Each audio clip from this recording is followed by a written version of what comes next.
ఒక వ్యక్తికి మొదట రోగాలు పోవటం ముఖ్యమా, పాపాలు పోవటం ముఖ్యమా? ఏది పోతే మంచిది?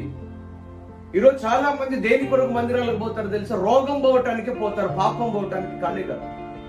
మా కడుపు నొప్పి పోవాలి, మా కాలు నొప్పి పోవాలి, మా చెవి నొప్పి పోవాలి, మా కుంటితనం పోవాలి, మా గుడ్డితనం పోవాలి, దీనికోసం పోతారు. కానీ ప్రభువా, ఎక్కడైనా మా జీవితంలో పాపం ఉంటే, ఎక్కడైనా మా జీవితంలో పొరపాటు ఉంటే, ఎక్కడైనా మా జీవితంలో అవిధేయత ఉంటే, నాయనా దీన్ని దూరపరచు నాయనా. ఎవరు పోలేదు మందిరానికి?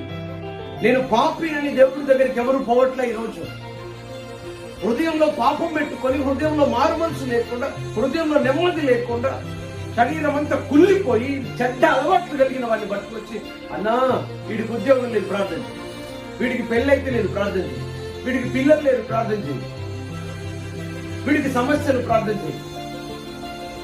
దేవుడు ఎందుకు పాపాన్ని క్షమించాడో తెలుసా? ఒక వ్యక్తి జీవితంలో కొన్ని క్రియలు